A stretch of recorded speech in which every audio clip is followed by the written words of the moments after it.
Hello everybody, this is the Wasp back again with another Wasp Workshop. So, Kawaii had an interesting request for this video, and that was to do a quick tutorial on how to shine, turn around, dair Marth as a ledge guard, as Falco of course. And I thought this would be an interesting video to do, because first of all, I think it's one of Falco's coolest ledge guards.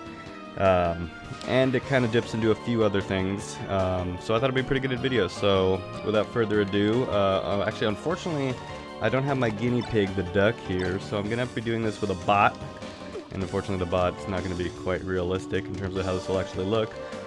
But basically, just as an example here, that would be a shine, turn around, dair ledge guard,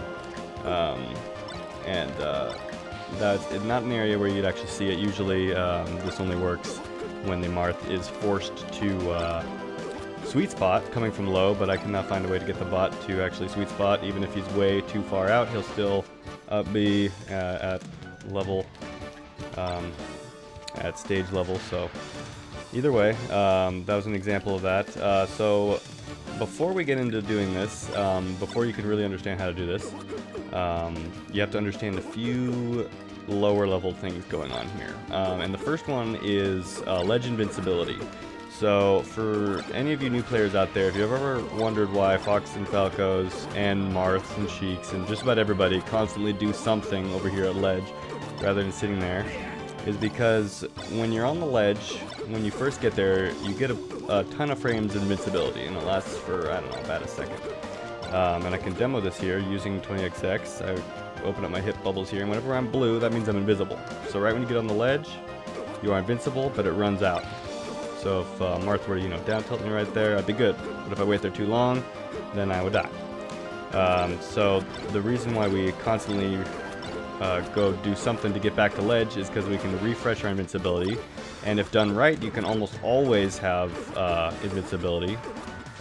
Usually you have still 1 to 5 frames of vulnerability, but for the most part you're usually good.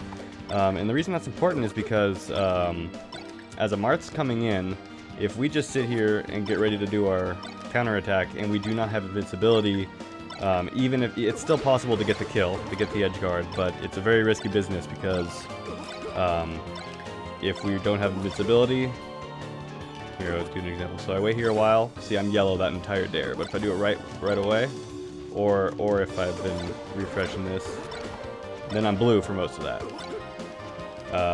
Maybe I can bring it over here a little bit closer in.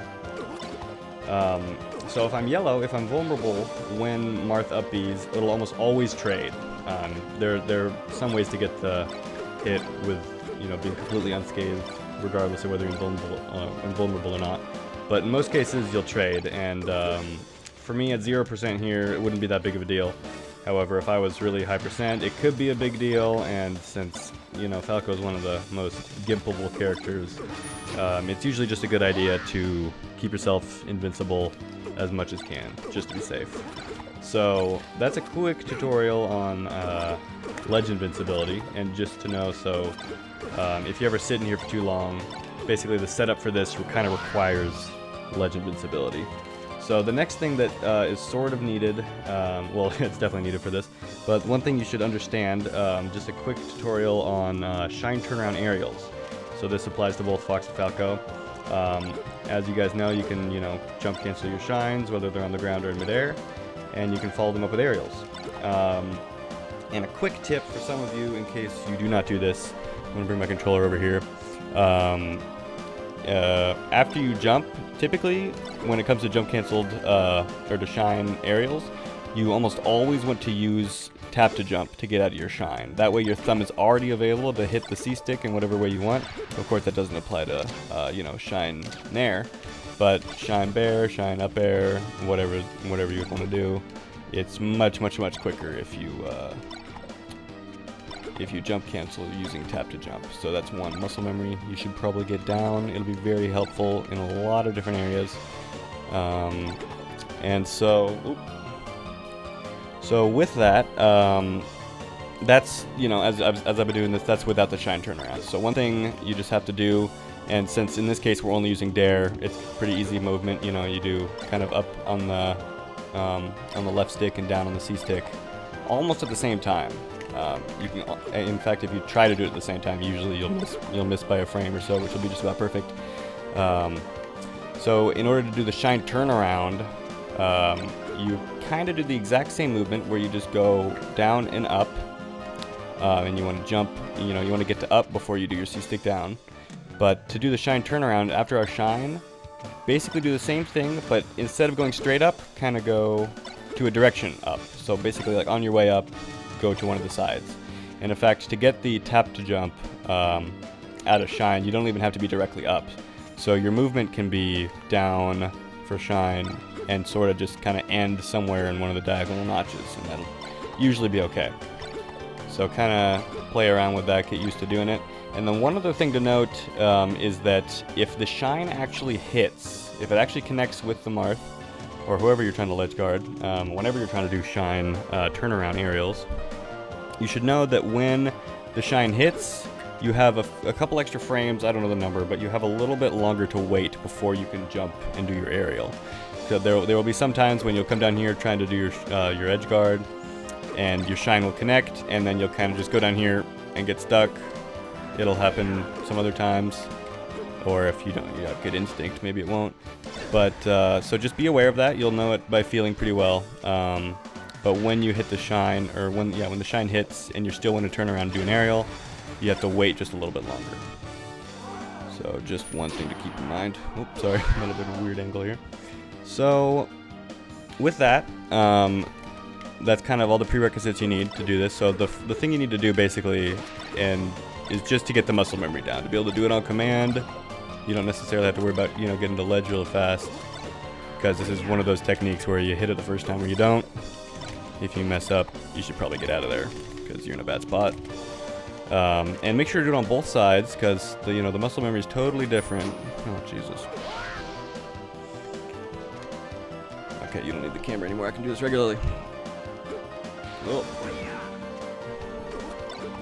So make sure you can do it on both sides, and then also get good at making sure your depth down here is variable, because sometimes you want to get as low as possible before doing your down air.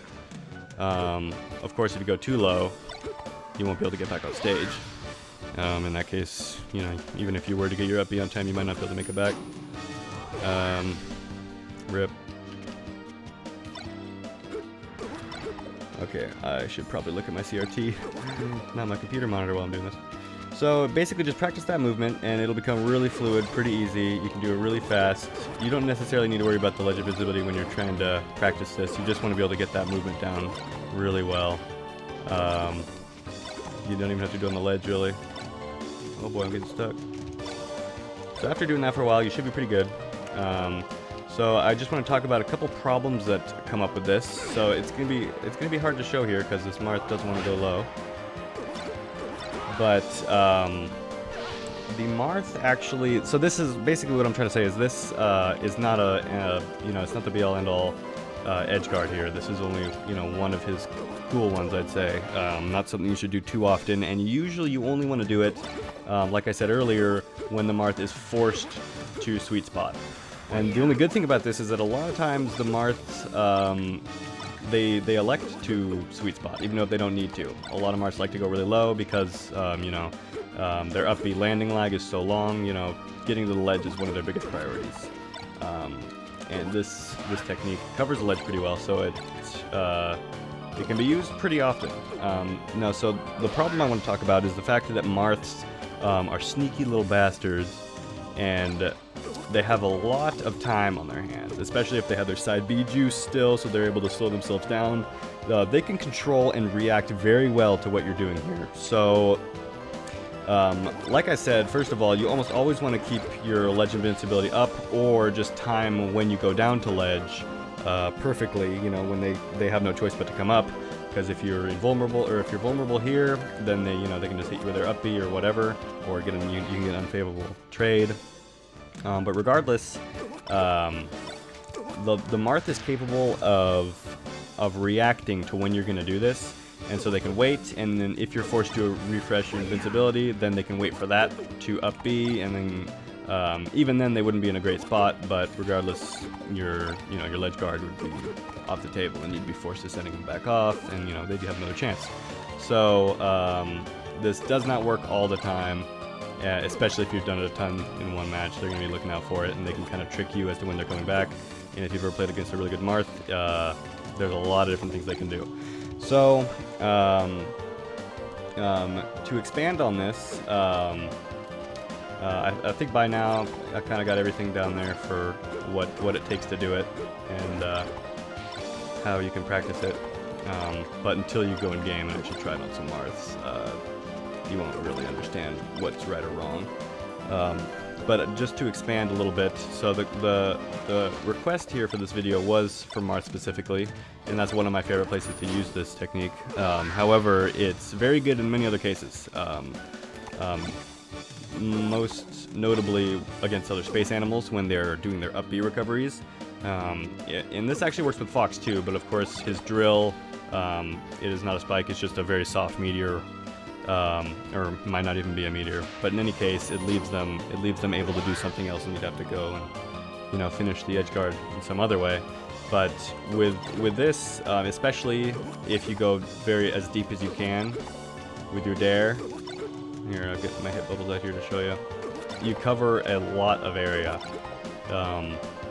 and if a Fox or a Falco is recovering from over here, it'll cover a decent amount of angles. And if you miss and go high, you usually still have time to cover it once you get back up. In addition, one other thing I just wanted to throw in is that you can shine stall. We'll see a lot of clips of West Balls doing similar things, not necessarily in the same way with the same edge guard, but I have used it before against Fox Falco recoveries, and it does work pretty well. But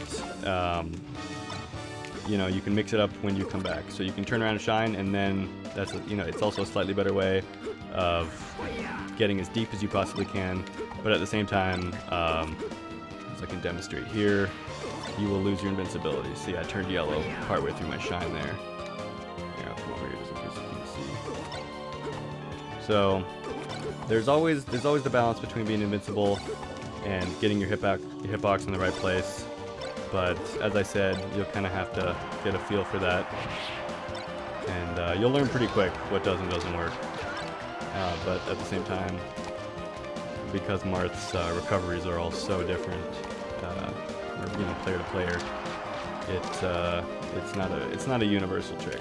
But anyway, that's a pretty shallow explanation, but seems like it's pretty good. So practice that, and let me know if I missed anything or if that helped. And if need be, I can touch up on it and go from there. Thanks.